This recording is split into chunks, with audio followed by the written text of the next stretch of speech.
Olá, sejam bem-vindas, bem-vindos ao Super Mulheres Positivas. Eu sou a Naná Feller, host desse videocast e mãe de 2. A proposta aqui é que a gente tenha conversas acolhedoras e afetivas com a sua maternidade. E aí, toda vez no começo do episódio, eu te peço para compartilhar o vídeo, para curtir, dar o seu like aqui no YouTube, ou se você está só nos escutando, não deixa de favoritar, dá 5 estrelas na plataforma de áudio favorito. Mas hoje, se você está nos assistindo, eu vou te pedir algo a mais.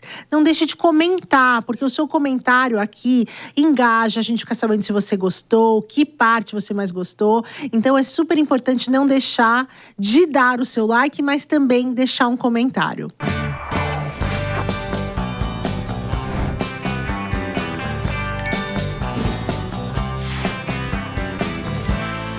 Estamos no mês de Maio Laranja, que é o mês dedicado contra a exploração e o abuso infantil. Segundo o Ministério dos Direitos Humanos e Cidadania, nos primeiros 4 meses deste ano, foram registrados pelo Disque 100 cerca de 17.500 violações sexuais contra crianças ou adolescentes. Os dados indicam um aumento de quase 70% em relação ao mesmo período de 2022. É possível falar de um assunto tão delicado com uma leveza? É possível abordar um tema com uma linguagem fácil, empática e capaz de prevenir o assédio e abuso infantil? Uma campanha idealizada pela compositora e influenciadora Elisa Gatti, em parceria com a Nação Valquírias, veio para provar que sim. E é possível, e hoje estou aqui com Elisa. Elisa, é um prazer te receber. Obrigada por estar aqui comigo hoje. Eu que agradeço demais, ainda mais para falar sobre um assunto tão importante. Elisa, bom, quem a conhece como Elisa, mas também muita gente te conhece como a mãe musical. Sim, muita gente não sabe meu nome, inclusive. Ah, eu sei bem disso. As pessoas me chamam de Naná, que não sabem que o meu nome é Nathalie. É isso. Mas que bom pegar, grudar um nome com tanta relevância também, a mãe musical. Sim. E a mãe musical que nos traz, como é o caso deste vídeo que a gente vai assistir, um tema difícil, duro, mas com leveza, com beleza, porque você reuniu ali um coral de crianças. A gente vai falar sobre o vídeo, mas vamos assistir antes, Elisa? Vamos lá. Toda criança tem que aprender que o seu corpinho é muito precioso, mas com algumas partes a gente tem que ser ainda mais atento e mais cuidadoso. Carinho não pode ser segredo, carinho não pode te dar medo. Seu corpo tem que ser respeitado, se alguém te tocar sem você deixar, isso tá errado. Carinho não pode ser segredo, carinho não pode te dar medo. Seu corpo tem que ser respeitado, se alguém te tocar sem você deixar, isso tá errado.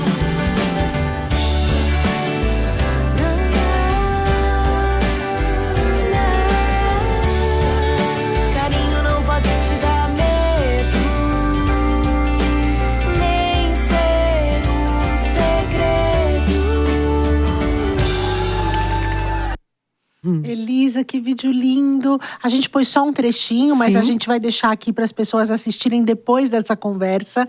Elisa, me conta da ideia desse vídeo, porque a música já existia, né? Sim, te conto tudo. Foi uma coisa que realmente foi crescendo ao longo do tempo. Eu fiz essa música no ano passado, depois de ter participado de um podcast de um cara muito legal, que é o Edu Toledo, e me chamou para participar de uma conversa. E no meio de todos os assuntos que a gente estava falando, sobre os assuntos sensíveis da infância, do bullying, etc., veio esse assunto do assédio.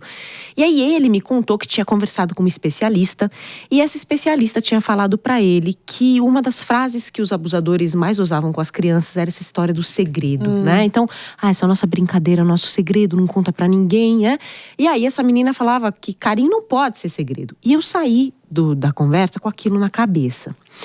E eu aprendi ao longo desses últimos anos que quando eu fico com uma coisa na cabeça é porque eu preciso fazer alguma coisa com ela, né? E aí eu voltei pra casa, falei, acho que eu vou fazer uma música sobre esse tema. Fui pesquisar, olhei as orientações do governo, de como se fala sobre esse assunto com as crianças e vi lá que realmente tinha essa história dessa abordagem do segredo. Eu achei aquilo muito forte e fui por aí, né? Comecei, compus a música muito rápido, assim, numa sentada, fiz a música. Ela tava pronta pra sair. Tava pronta pra sair. E aí gravei num dos modos que eu sempre fiz, com a minha pequenininha e tal. Só que eu não sabia que… A sua pequenininha, a sua filha de 4 Minha anos. filha de 4 anos, maravilhosa, que na época tinha 3. Tá. E aí, quando eu fiz o vídeo, eu não sabia que maio era um maio laranja. Olha que Uau. coisa. Eu fiz a música sem querer, exatamente nesse período do ano passado. Nada é por acaso, né, Pois Elisa? é. E aí fiz a música foi um dos vídeos que mais viralizou no meu perfil. Ok, tudo certo. Ano passado, isso. Ano em maio. passado. Aí, no fim do ano, a editora Tudo, que foi quem lançou o meu primeiro livro, Da Casa da Mamãe e Casa do Papai, falou, Elisa, seu primeiro livro foi muito bem, queremos fazer o segundo livro. Você topa? Falei, topo. E aí, eu tava indo pro interior, fazer um outro projeto musical com o meu produtor. E aí, eu tava ouvindo essa música que já tava gravada. Carinho Não Pode Ser Segredo já tava gravada, porque ia ser uma música do meu álbum. Quando eu tava na estrada ouvindo a música, eu lembrei que quando eu fiz o vídeo, no ano passado, eu comecei a receber um monte de vídeos de escolas cantando a música. E eram corais de crianças cantando. E eu lembro que aquilo me impactou muito quando eu vi a minha música na boca das crianças. E aí, quando eu tava reouvindo a minha gravação, eu falei assim, eu não posso estar sozinha falando isso. E aí, na hora, eu falei, preciso de crianças cantando comigo. Lembrei da Nação Valquírias, dessa ONG extremamente séria lá de Rio Preto. Eu conheço a Amanda, que é quem tá à frente dela. Mandei um áudio, falei, Amanda, seguinte, me chamaram pra fazer o livro, eu tô ouvindo a música aqui e assim, eu tô sentindo um negócio muito forte que não é sobre o livro, não é sobre a música, não é sobre mim, é sobre a mensagem que a gente precisa passar. E eu pensei em você. O que você sente ouvindo o que eu tô te falando? Ela falou, Elisa, eu te coloco 60 meninas pra cantar com você. Eu me arrepio de lembrar. Nossa, eu tô arrepiada agora. Porque me arrepio de lembrar, porque assim, na hora que ela me falou isso, eu já vi o que vocês acabaram de ver, assim. Eu falei, então tá. E aí, em questão de uma semana, eu levantei a equipe que ia filmar, o teatro que cedeu o espaço pra gente gravar, as crianças começaram a ensaiar a música, e foi nessa facilidade que eu tô te contando que tudo aconteceu. Então, eu botei na minha cabeça que eu ia colocar os 15 anos de publicitária que eu tinha acumulados na vida a serviço dessa campanha, né? Eu falei, eu fiz campanha para tantas marcas, para tantas coisas, eu vou botar tudo que eu aprendi a serviço de uma mensagem poderosa, né? E aí a coisa foi tomando uma outra proporção, porque virou na minha cabeça a chave, né? Eu falei, preciso fazer isso chegar nos lugares, né? E aí foi quando também consegui me conectar com a Luciana Temer, do Instituto Liberta, que é quem endossa o livro aqui. E aí foi muito mágico, assim, conversar com ela, porque foi quem me trouxe as camadas de conteúdo de profundidade mesmo. E o tamanho da coisa, né? O tamanho desse porão. Exato. Que é a violência e o assédio sexual infantil. Você começou falando de dados, assim, são mais de 500 mil casos por ano, né? É muito assustador. Então, foi assim, na verdade, que a coisa foi tomando esse corpo.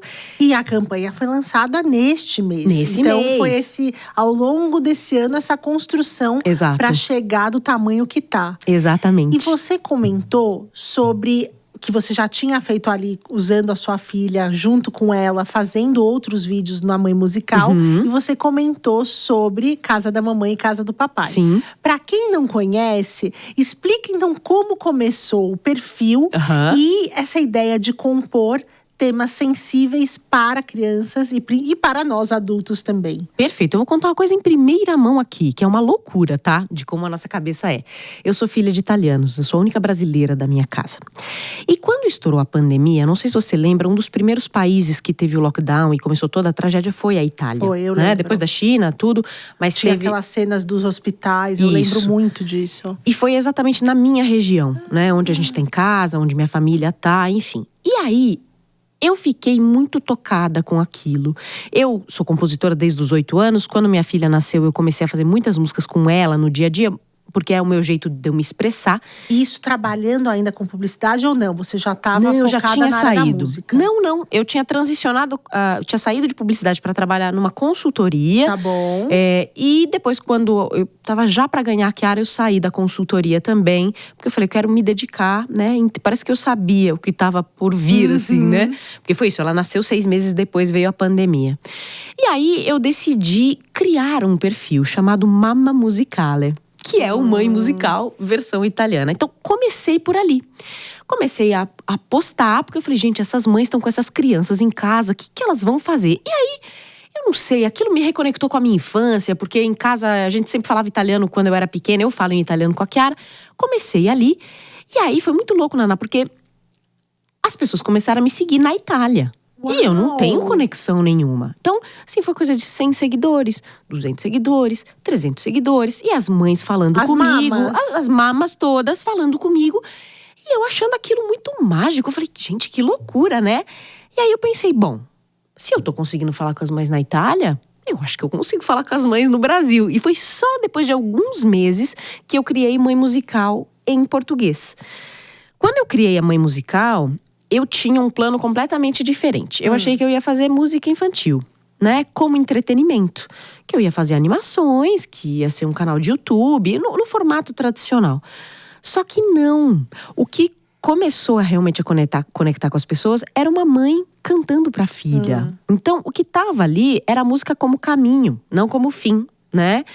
E aí aquilo, aos poucos, com os meses passando, e aí de repente a comunidade crescendo e se engajando. E a coisa foi crescendo de um jeito tão orgânico, que eu fui entendendo que eram as pessoas que iam me mostrar o caminho pra onde Que a coisa música que elas queriam, Exato, que mensagem, temas. que mensagem. Exato. Que foi um pouco o que aconteceu, que você está contando do assédio. Exatamente. Uau. Então, assim, eu fazia muitas músicas de entretenimento. O som da taça, a brincadeira com a luva da cozinha. Quando eu fiz a primeira música do Bora Escovar o Dente, que era eu com ela escovando o dente na frente do espelho, aí que eu entendi. Eu falei assim, opa, mas peraí. A música pode ser usada pra destravar o dia a dia com uma criança, né?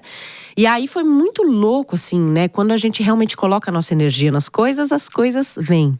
E aí, assim, poucos meses depois veio um convite do Canta Comigo, né, do programa de TV, para eu ser jurada de um programa. Assim, aquilo me parecia tudo muito surreal, né? Porque eu tinha deixado a carreira artística correndo na paralela na minha vida, né? A internet tem isso, né? E o perfil era muito pequenininho. Então, assim, o que o programa viu ali, enfim.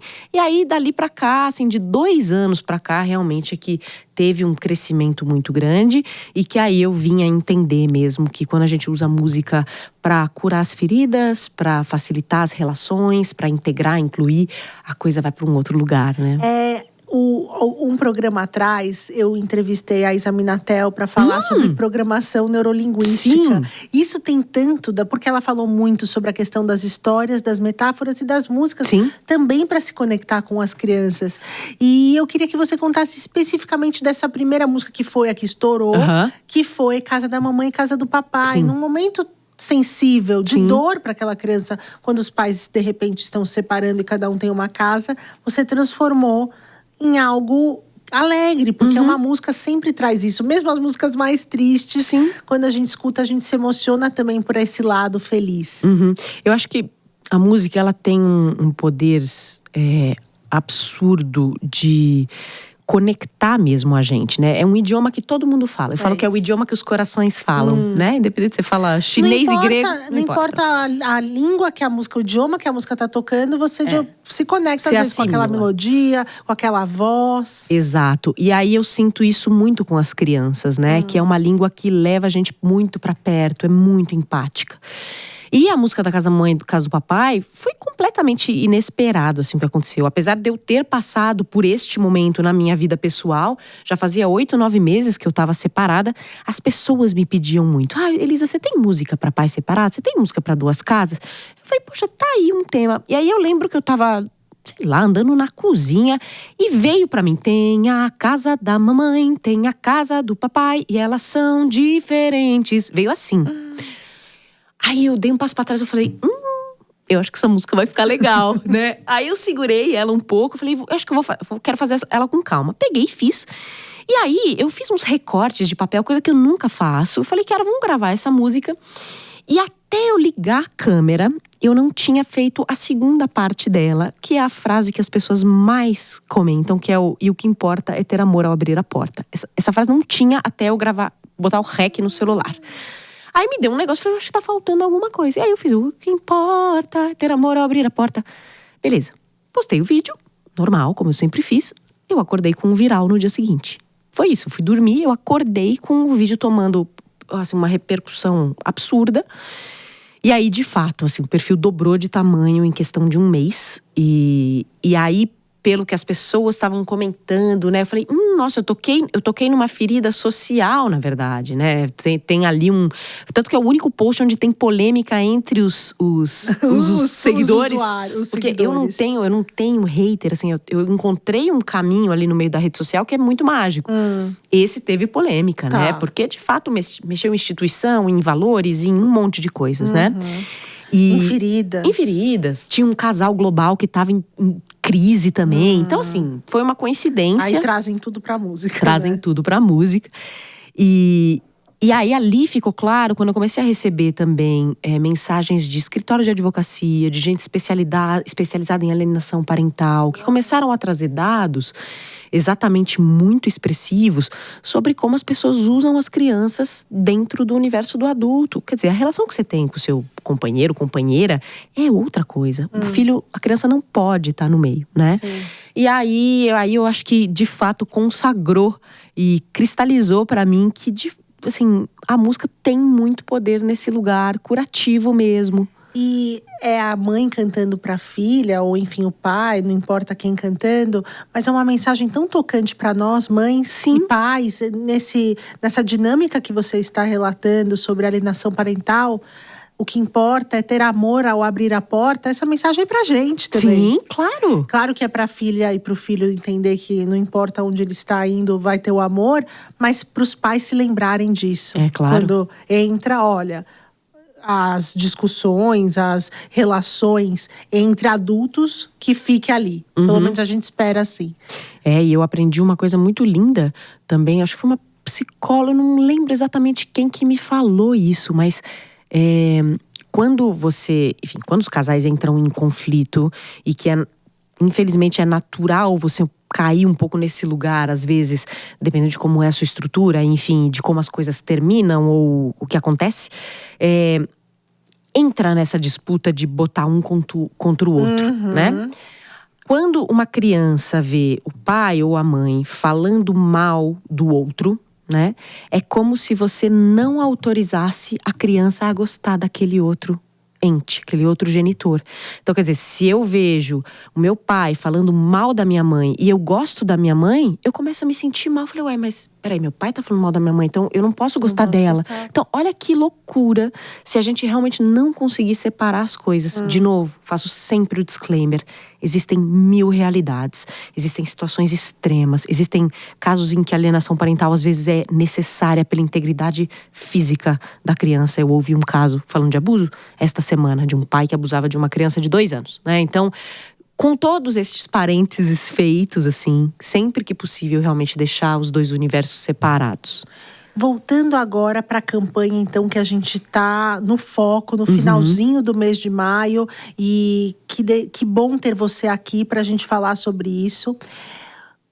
O vídeo agora também tomou uma proporção que você mesmo estava me contando no bastidor que não imaginava. Sim. Mesmo já tendo acontecido isso da primeira vez, agora da segunda, quais foram os movimentos, o que tem acontecido com esse vídeo para ele chegar em todas as famílias, em todas as pessoas? Olha, a gente sempre… Tudo que eu faço muito despretensiosamente, né? Só que eu sabia que isso ia ter um impacto. Dessa vez eu sabia, tinha um pouco de consciência. Eu falei, eu acho que as pessoas vão realmente se engajar um pouco por tudo que está acontecendo, as histórias dos abusos que houve no Sul agora, com toda a tragédia que aconteceu lá, ainda teve espaço para isso, ou seja, é um assunto que estava, né, um pouco orbitando. E eu fiz 2 conteúdos diferentes. Eu fiz o clipe e eu fiz os depoimentos. Então tem um depoimento que eu lancei, que foi a primeira peça que eu lancei, que é uma história de uma pessoa que foi abusada na infância, e eu intercalei com a letra da música. Esse vídeo já foi muito legal, assim, acho que chegam uns 200, 300 mil visualizações, que para um conteúdo produzido dentro do Instagram já é bastante, né? Que a gente sabe que o algoritmo, às vezes, ele não ajuda muito a gente. E aí eu falei, bom, vou esperar agora isso aqui ganhar um pouco de tração e vou lançar o clipe. Quando eu lancei o clipe na semana passada, o meu público começou a marcar uma pessoa, que é uma psicóloga chamada Leiliane Rocha, que eu não conhecia até então.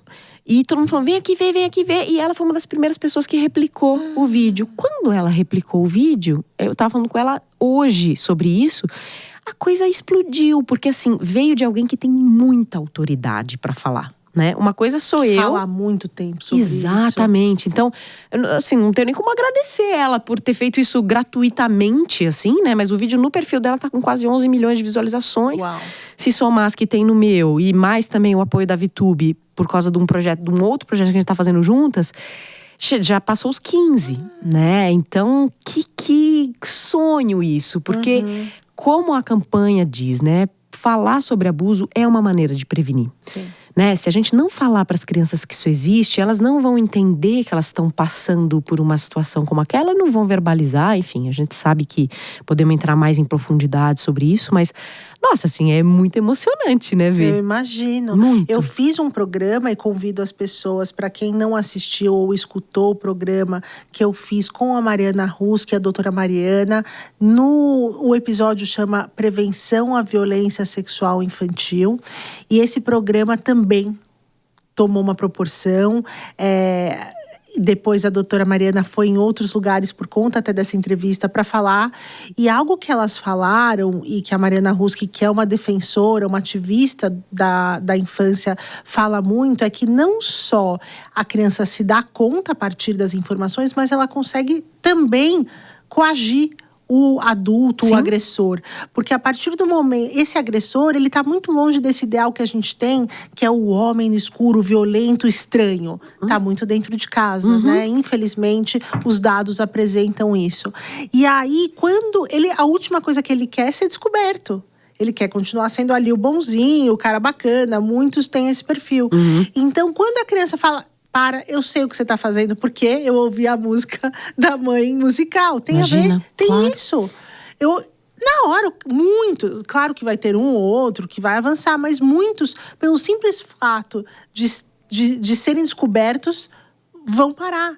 Então, quando a gente entende que os nossos filhos podem ser essa barreira, esse olho que a gente não consegue, infelizmente, estar sempre por perto, dá uma força para a mãe. Com certeza. Por isso que eu acho que a sua música tem esse potencial, porque gruda na cabeça da criança. Uma coisa é essa informação com dados todos que eu trouxe aqui, que você tá falando, nós adultos a gente consegue assimilar.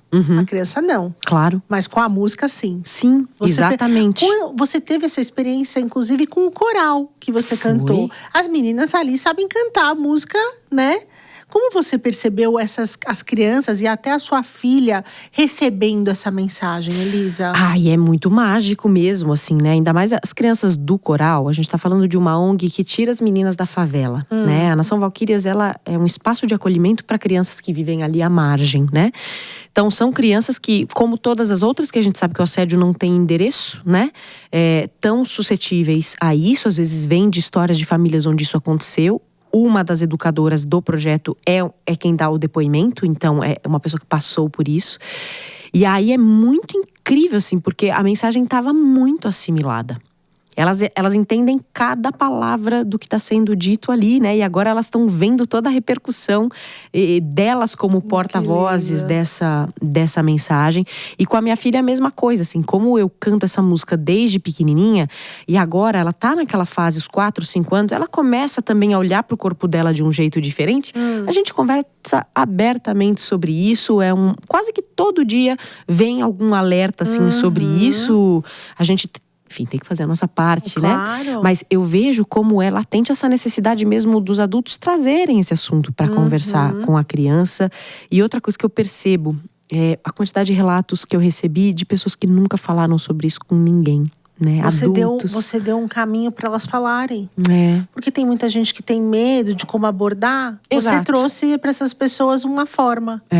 E gente que não fala que aconteceu com elas. Uma história que eu recebi que, nossa, me deixou muito mexida, assim, uma moça que abusada pelo avô e falou: olha, eu nunca contei pra ninguém. Estou contando para você. Nunca contei pra ninguém. Ninguém da minha família sabe. Meu avô já morreu, mas eu não quero expô-lo pra minha família. Aí, olha quantas camadas que tem essa frase. Ou seja, é a vítima protegendo o abusador do que exatamente? Então ela teve que a vida inteira lidar com aquela dor, eu aprendi também que é uma ferida que não passa, né? Você pode até ter maneiras ali de cicatrizar um pouco, mas não passa, né? E ela ter guardado isso, lidado com isso sozinha, lidado com a violência e ainda não querer expor o abusador.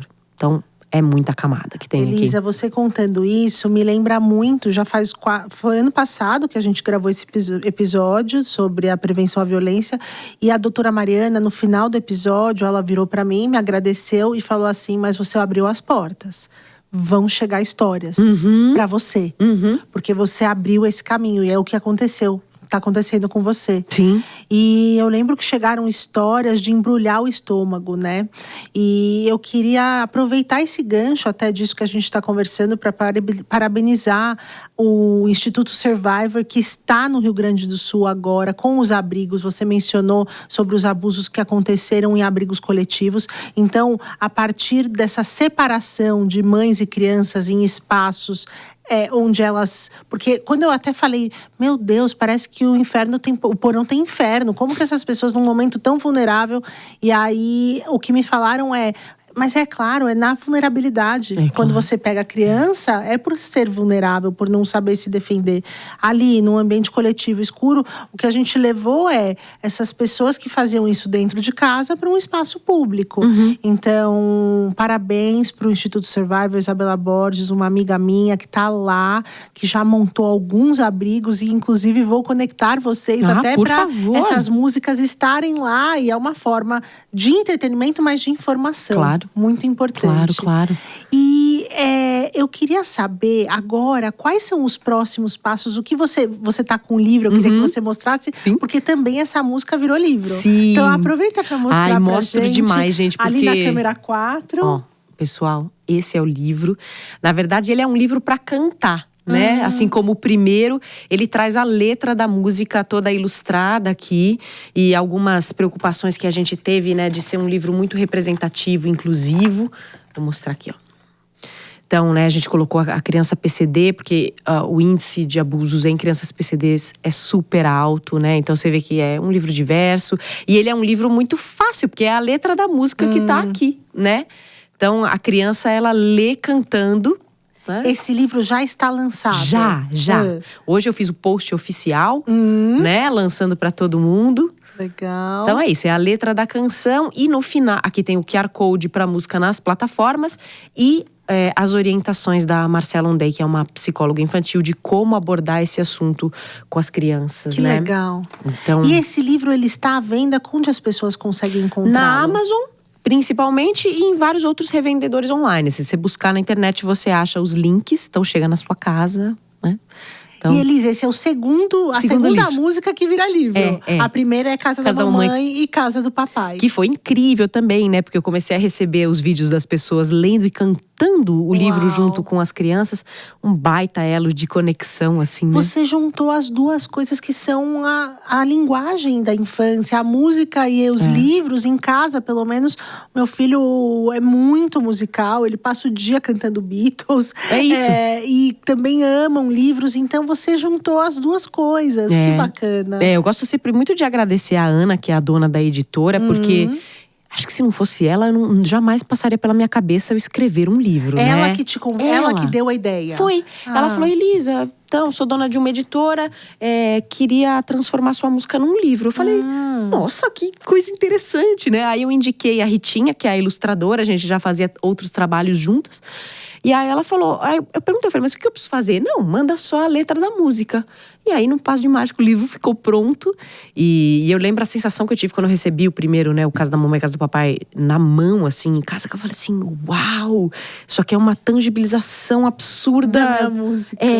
E aí, eu acho que nós fomos tivemos muita sorte, assim, de encontrar esse livro pra cantar, né? Sim. E acho que virão outros, espero que virão outros. Eu espero. E exatamente, além desses dois temas, quais são outros temas que você tem abordado nas suas músicas que você percebe também bastante relevância e interesse das famílias. Perfeito. Eu fiz uma música recentemente sobre mães e pais adotivos, né? Que foi muito legal também, teve 500 mil de visualizações. Apesar, de novo, de não ser o meu lugar para falar disso, é um tema que eu vi que também é super sensível.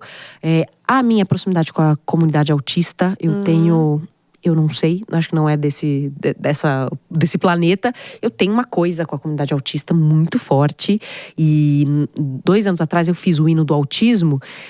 E aí foi um negócio louco, porque eu me conectei demais com essa comunidade. São crianças e famílias autistas que cantam a música. Eu não quis estar cantando, porque eu falei, isso não é minha voz, né? E aí, de repente, eu virei um pouco uma referência dentro do universo do autismo também, porque a música ajuda muito também nas terapias, né? E o ápice foi esse ano, quando eu recebi um vídeo de um menino de 12 anos que não ia pra escola. Não ia pra escola. Ele era nível de suporte, acho que 2 ou 3. Não ia pra escola. Aí a TO dele começou a cantar a minha música do Hora de Ir pra Escola. Eu recebi o vídeo desse menino com o protetor auricular cantando a música indo pra escola, assim. Aí você fala, o meu trabalho na Terra… Não, gente, eu acho que entendi, né? E assim… incrível. Então eu tenho realmente essas 2 bandeiras muito fortes, do autismo e agora do assédio, como grandes bandeiras. Você tá de laranja. Tô de laranja, claro, tem que vir a caráter. E sabe o que é interessante? Você tem sempre falado que você se conecta com as pessoas também dessa comunidade. Então é uma certa generosidade também de emprestar sua voz. E a pessoa empresta autoridade. O quão importante esses laços serem formados pra gente atingir mais pessoas, né? Muito, muito. E é isso, assim, eu sinto que eu preciso fazer as coisas, né? Às vezes é uma mensagem de alguém que me manda e fala assim, ai, Elisa, é isso, tô sentindo isso, tô passando por isso, aí aquilo me abre uma avenida mesmo, né? Sim. Com os prematuros também, eu fiz o hino da prematuridade, foi uma coisa linda e eu acho que vai ser uma das coisas que eu vou trabalhar agora. E tô com muita, muita, muita vontade de fazer algo dentro do universo do preconceito racial, do letramento racial para crianças, eu quero ir por aí. Só que, de novo, preciso de todos os aliados, de pessoas que têm propriedade, lugar de fala. Eu literalmente me coloco a serviço como um canal, ponto. Eu ia te perguntar exatamente isso, o que estava por vir. Então você já plantou a sementinha. Eu acho que é isso. Eu acho que isso que vem pro 2º semestre. Estaremos ansiosos aqui. A gente, infelizmente, tem um tempo curto do programa para tanta coisa para falar. Mas eu não quero deixar de você poder compartilhar. A gente vai colocar para escrito, mas tem gente que só nos escuta. Então, aonde as pessoas te encontram as músicas, encontram os livros, você já falou. Mas pode deixar na câmera 4 todas as suas redes. Perfeito. Então, Instagram, Mãe Musical, @Mãe Musical. TikTok, @Mãe Musical _oficial. YouTube, /Mãe Musical. E nas plataformas de música também, Mãe Musical. E os livros na Amazon e em outros revendedores online. É interessante porque ali no seu perfil, se a pessoa está passando por alguma dificuldade, talvez ela encontre uma música que ela consiga endereçar isso e através da sua música facilitar, né? Uma ferramenta. Então, muito obrigada por estar aqui hoje. Foi um prazer recebê-la. Obrigada. Parabéns pelo seu trabalho. Obrigada demais. Inclusive, essa música hoje eu já vou chegar em casa e já vou colocar pro Nico e pra Ana escutarem. E vocês viram um trechinho aqui da música, o vídeo, e quem só escutou também ouviu um trechinho. Mas vão lá para ver, inclusive, o começo com as crianças com a cabeça baixada, é a coisa mais linda. Então convido vocês para assistirem, seguirem Mãe Musical. E eu espero que vocês tenham gostado desse nosso papo de hoje. Encaminhem para as pessoas, vamos divulgar, chegar em todas as casas, em todas as famílias, para de alguma forma a gente conseguir combater essa violência que é dilacerante. As histórias que chegam são realmente horríveis e horripilantes, mas é uma forma que a gente consegue endereçar essa conversa com as nossas crianças para que elas entendam e também de alguma forma consigam se proteger. Eu espero que vocês tenham gostado do episódio de hoje e fiquem ligados que na próxima semana a gente tem um novo episódio no ar. Beijos!